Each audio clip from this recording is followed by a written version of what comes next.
नमस्कार प्रिय दर्शकों। आज एक बार फिर से आप सभी लोगों के सामने एक बहुत ही प्रेरणादायक और ज्ञानवर्धक कहानी लेकर के हाजिर हुए हैं। दोस्तों, आज की यह कहानी बहुत ही प्रेरणादायक है और बहुत ही ज्यादा ज्ञानवर्धक है। इसलिए आज की इस कहानी को आप लोग पूरा जरूर सुनिएगा। प्रिय दर्शकों को, जो स्त्री अपने पति से यह कर कम छिपा करके करती है, वह स्त्री 100% चरित्रहीन होती है। तो दर्शकों, आज की जो कहानी है, जो यह प्रेरणादायक स्टोरी है, आप लोगों के लिए जानी समझनी बहुत ज्यादा जरूरी है। इसलिए आप सभी लोगों से यह आग्रह है कि आज इस कहानी को पूरा जरूर सुनिएगा। इसे अधूरा छोड़ करके मत जाएगा, क्योंकि अधूरा ज्ञान किसी कम का नहीं होता और कई बार अधूरा ज्ञान नुकसानदायक भी हो सकता है। आज इस कहानी में आप लोगों को एक स्त्री के चरित्र के बड़े में पता चलेगा कि आखिर वो स्त्री जो ये कर कम अपने पति से छुपा करके करती है, उसे स्त्री का चरित्र कैसा होता है और आखिर वो कर कार्य कौन कौन से हैं। तो मेरे प्रिय दर्शकों, यह जो कर कम है, आज हम आपको एक कहानी के मध्य से बताएंगे। तो आप सभी लोग इस कहानी में अंत तक जरूर ध्यान से जुड़ रहिएगा। और आप सभी लोग जो चैनल पर पहले बार आए, इस चैनल को जरूर से जरूर सब्सक्राइब कीजिए और इस वीडियो को एक छोटा सा लाइक जरूर दे दीजिएगा, जिससे हमारा मनोबल बढ़ता है। और दर्शकों, अगर हो सके तो आज की इस कहानी को अपने मित्रों तक, अपने बांधों तक जरूर से जरूर शेयर करके पहुंच दीजिएगा, ताकि उन्हें भी इस ज्ञानवर्धक और प्रेरणादायक कहानी से सीखने को मिले। तो दोस्तों, स्त्री जो यह कर कम अपने पतियों से छिपा करके करती है, वह स्त्री चरित्रहीन होती है। तो प्रिया बांधो, आई जानते हैं इस छोटी सी कहानी के मध्य से। दोस्तों, एक समय की बात है, एक नगर में एक लोहार रहा करता था। लोहार के पास धन संपत्ति की कोई कमी नहीं थी। उसे लोहार को एक बेटी भी थी। लोहार को कोई पुत्र नहीं था, उसकी बस एक बेटी ही थी और वह लोहार अपनी उसे बेटी से बहुत प्रेम किया करता था। लेकिन दोस्तों, ऐसा कहते हैं कि मनुष्य का ज्यादा लाड़, ज्यादा प्रेम उसके भविष्य के लिए, उसके स्वास्थ्य के लिए अच्छा नहीं होता। ठीक इस प्रकार दोस्तों, लोहार अपनी बेटी के साथ बहुत ही खुशी खुशी जीवन व्यतीत करता है। लोहार की जो पत्नी थी, उसका देहांत हो चुका था। लोहार के घर में सिर्फ वह लोहार और उसकी एक प्यारी सी बिटिया थी। दोस्तों, उसके बाद में देखते ही देखते लोहार की जो बिटिया थी वो बड़ी हो गई, और जैसे ही लोहार की बेटी बड़ी होती है और 18 वर्ष की हो जाती है, तो लोहार अपनी उसे बिटिया का विवाह अपनी ही जाति की एक लोहार के पुत्र से कर देता है और बड़े ही धूमधाम से अपनी बेटी की शादी करता है। दोस्तों, उसके बाद में लोहार के घर में और कोई कम करने वाला था नहीं। इसलिए लोहार की जो बिटियां थी, वो शादी हो जाने के बाद भी कुछ दोनों के लिए लोहार के ही घर में रुक गई थी। परंतु जैसे ही लोहार अपने घर में अपनी बिटिया को कुछ दोनों के लिए रखना है, तो लोहार के घर के ठीक सामने एक एक ब्राह्मण का लड़का राहत था। दोस्तों, देखते ही देखते लोहार की बेटी की शादी हो जाने के बावजूद भी तो लोहार की जो बेटी होती है, वो ब्राह्मण के उसे लड़के से मित्रता कर लेती है, दोस्ती कर लेती है, और उसके बाद देखते ही देखते दोनों की जो मित्रता थी वो प्रेम में बादल जाती है। दोस्तों, फिर जैसे ही लोहार को इस बात के बड़े में पता चला है, तो लोहार बहुत ज्यादा चिंतित हो जाता है, सोने लगता है, विचार करने लगता है।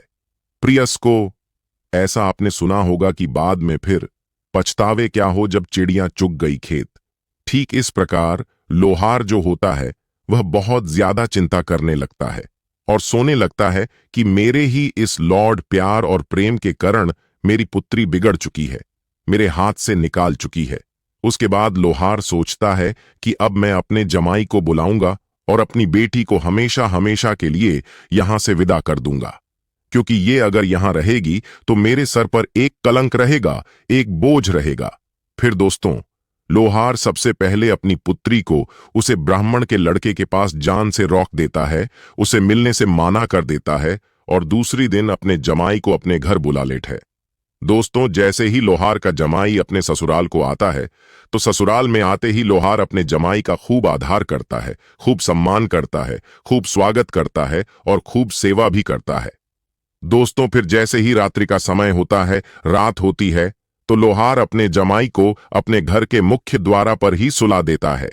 फिर जैसे ही सब कोई सो जाते हैं, रात्रि का 2 बजे का समय होता है, तो लोहार की जो बिटियां थी वो चुपके से घर से बाहर निकालकर उसे ब्राह्मण के लड़के से मिलने के लिए चली जाती है। उसके बाद में लोहार का जो जमाई था उसे इस बात का पता चल जाता है। वो अपनी आंखों से जब अपनी पत्नी को रात के 2 बजे घर से बाहर जाते देखा है तो लोहार का जमाई यह समझ जाता है कि उसकी पत्नी में कोई तो कोट जरूर है, कुछ तो गड़बड़ जरूर है। नहीं तो एक अकेली विवाहित स्त्री आधी रात को इतने चुपके से घर से बाहर क्यों जाती है? क्यों जाएगी दोस्तों? उसे दिन तो लोहार का जमाई यह सब देख करके, यह सब समझ करके कुछ बोलना तो नहीं है, परंतु जैसे ही दूसरा दिन आता है और दूसरे दिन की शाम होती है तो वह जमाई सोने लगता है कि आज तो मैं उसकी पत्नी को रेंज हाथों जरूर पकड़ूंगा और देखूंगा कि यह कहां जाती है, क्या करती है और किस मिलती है। तो प्रिया मित्रों, उसे रात जो है वो लोहार का जमाई सता नहीं है, केवल सोनी का ढोंग करता है। और जैसे ही आधी रात्रि होती है, रात के 2 बजे हैं, तो लोहार की बिटिया घर का दरवाजा खोल करके बाहर जान लगती है। तो लोहार का जमाई संगीत लगता है और उसका पीछा करते करते जमाई यह देख लेट है कि उसके पत्नी यानी कि लोहार की बिटिया एक बगल के ही ब्राह्मण के लड़के को अपनी पत्नी को रेंज हाथों देख लेट है और उल्टी कम धीरे से घर को वापस लौटता है और चुपचाप सो जाता है। और दूसरे दिन होते ही लोहार अपनी बेटी को जमाई के साथ विदा कर देता है और लोहार का जो जमाई था वो अपनी पत्नी को अपने घर ले आता है, क्योंकि लोहार का जो जमाई था वो लोहार की बहुत इज्जत करता था, अपने ससुर का बहुत ही आधार और समाज करता था। दोस्तों, उसके बाद जैसे ही लोहार का जमाई अपनी पत्नी को अपने घर लेकर के आता है, लोहार की बिटिया को अपने घर लेकर के आता है, तो वह अपनी पत्नी से चिड़चिड़ाकर बात करने लगता है। वो अंदर से काफी दुखी होता है। प्रिय दर्शकों, उसके बाद लोहार का जमाई यह सोने लगता है कि मैं इस तरह की स्त्री के साथ तो अपना पूरा जीवन नहीं गुजर सकता, परंतु मैं अपनी पत्नी की कुछ परीक्षा जरूर ले सकता हूं। तो प्रिय दर्शकों, उसे दिन के दूसरे दिन लोहार का जमाई अपने घर से बाहर जाता है और घर से बाहर जाकर फटे पुराने वाले कुछ ले कपड़े पहन लेट है, अपनी मुंह पर काली पट लेट है और अपनी पूरी भैंस को बादल देता है और एक भिखारी का रूप ग्रहण कर लेट है और अपनी घर आकर जोर जोर से चिल्लाने लगता है। फिर उसकी पत्नी बाहर आई है और उसकी पत्नी कहती है कि तुम्हें क्या चाहिए? तो वह अपनी पत्नी से कहता है कि ना तुम मुझे धन चाहिए, नहीं मुझे अन्य चाहिए, मुझे तो सिर्फ तुम्हारे गले में जो हर है मुझे वो हर चाहिए। दोस्तों, जो उसकी पत्नी थी वो उसे पहचान नहीं कर रही थी कि यह भिखारी ही उसका पति है। उसको पता नहीं था यह जो भिखारी है वो उसका ही पति है और वो अपना हर निकाल करके उसे भिखारी को दे देती है और वो भिखारी यानी कि उसका ही पति उसे हर को खुशी खुशी लेकर के चला जाता है। और जान के बाद जैसे ही अपने भैंस को बदलकर फिर से अच्छे कपड़े पहनकर अपने घर आता है और जैसे ही रात्रि का समय होता है अपनी पत्नी के पास बैठता है, तो वो अपनी पत्नी से पूछता है कि तुम्हारे गले में जो व्यवहार था आखिर वो हर कहाँ है? तो दर्शकों, उसके बाद में आप सभी लोगों को पता ही होगा कि स्त्रियों का जो प्रिय चरित्र है उसे आज तक नहीं कोई समझ पाया है और पता नहीं कोई इसे समझ भी पाएगा। तो प्रिय दर्शकों, लोहार की बेटी अपने पति से झूठ बोल देती है, कहती है कि आपको पता नहीं कल मैं कम कर रही थी तो उसे समय गिर गया था। दर्शकों, उसके बाद में उसका पति मदे सोने लगता है कि एक तो मेरी यह पत्नी चरित्रहीन है, उसके बाद में यह तो झूठ भी बोलती है। तो पैडर्स को उसके बाद वो जो लोहार का जमाई था वह अपने पैकेट से वो जेवर निकलता है, कहता है कि ये देखो कहानी, ये हर तुम्हारा ही तो नहीं है उसको।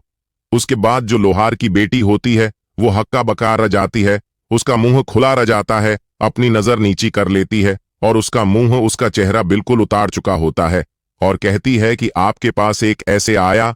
तो दर्शकों, उसके बाद में लोहार का जो जमाई था वह अपनी पत्नी से सारी बातें बता देता है और कहता है कि मुझे तुम्हारे बड़े में सब कुछ पता है। जब मैं तुम्हें लेने के लिए तुम्हारे घर गया था तभी तुम आधी रात में किसी अन्य पुरुष से मिलने के लिए चुपके से जाया करती थी और उसे बात का मुझे अच्छे से पता है, मैंने अपनी आंखों से भी देखा है, परंतु मैंने कुछ नहीं कहा। दर्शकों, उसके बाद वो फिर से कहता है कि आज जब मैं भिखारी का भेष बनाकर तुम्हारे पास आया और तुमसे तुम्हारा हर मांगा तुमने मुझे दे दिया, तो उसके बाद तुमने मुझे झूठ क्यों बोला? तो दर्शकों, इन दोनों ही सवालों का, इन दोनों ही बटन का लोहार की जो बेटी होती है वो जवाब नहीं दे पाती है, परंतु इन दोनों बटन को वो माफ करते हैं। और लोहार का जमाई यह कहता है कि ठीक है, आगे से। मगर ऐसा नहीं होना चाहिए दोस्तों। उसके बाद दिन बिताने लगे हैं और लोहार की बेटी को उसे ब्राह्मण के लड़के की याद आने लगी, और ब्राह्मण का जो लड़का था उसे भी उसे लोहार की बिटिया की बहुत याद आई थी। तो फिर वह ब्राह्मण का लड़का लोहार की बेटी के ससुराल के पास जाता है, महात्मा का भेष बना लेट है, और एक केन के पास जाकर के बैठ जाता है, और वो बैठ करके सोने लगता है कि जब भी मेरी प्रेमिका यानी कि लोहार की बेटी इस कुएं के पास आएगी तो मुझे देख करके वह मुझे जरूर पहचान लगी।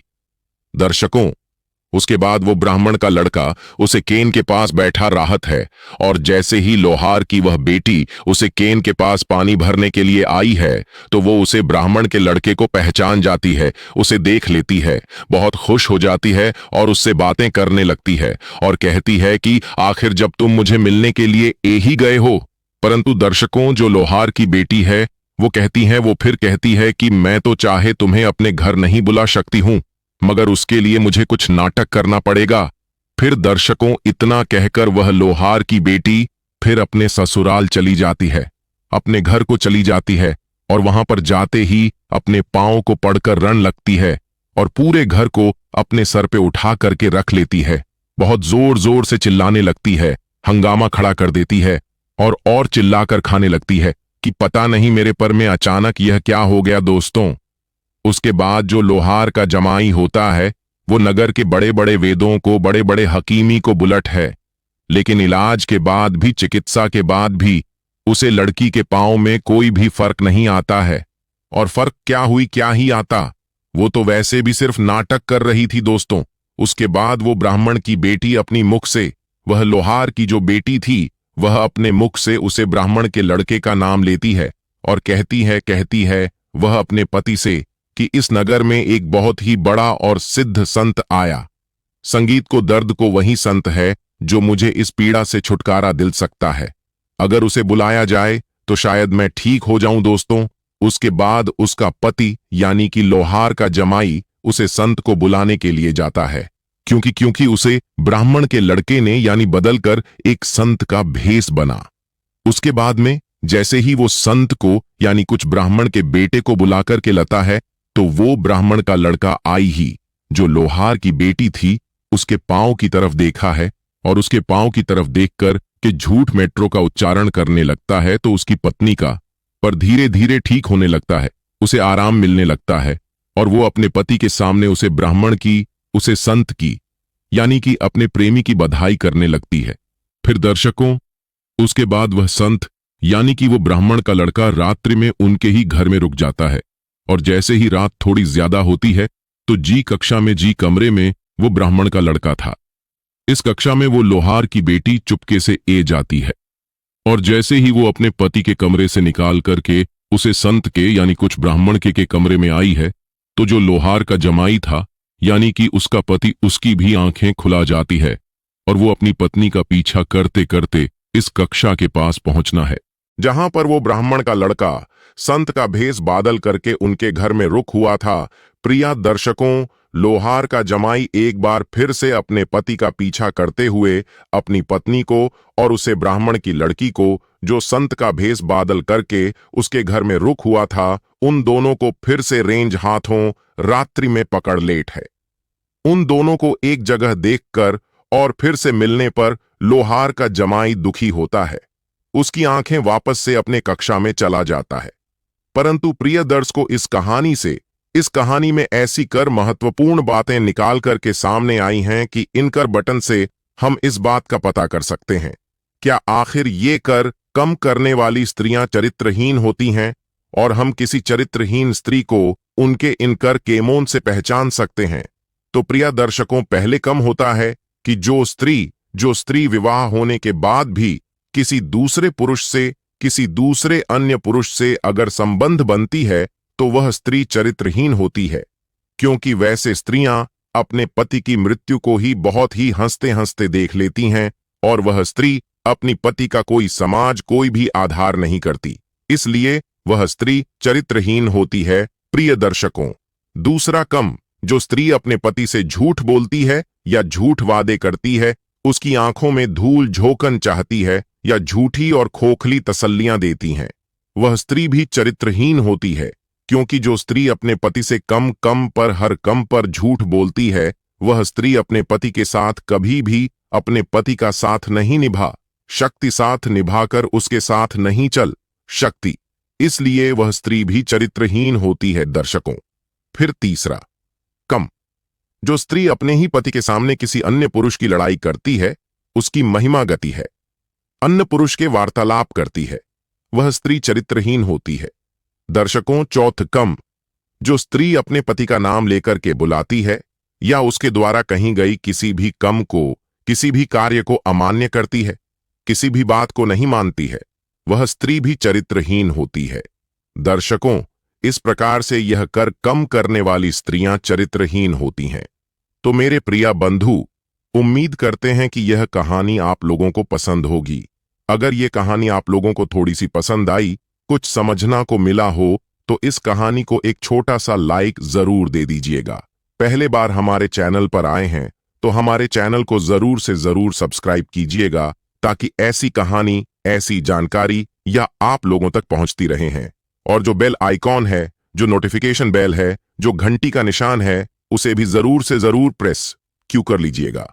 और इस कहानी को, इस वीडियो को अपने मित्रों, अपने रिश्तेदारों, अपने जानकारी, अपनी जन वालों जितने भी लोग हैं, उन सब तक इस कहानी को जरूर से जरूर पहुंचाइएगा, ताकि उसे कहानी को सुन, इस कहानी से उन्हें सीखने को मिले, ताकि आगे चलकर उन्हें प्रस्तावना न पड़े।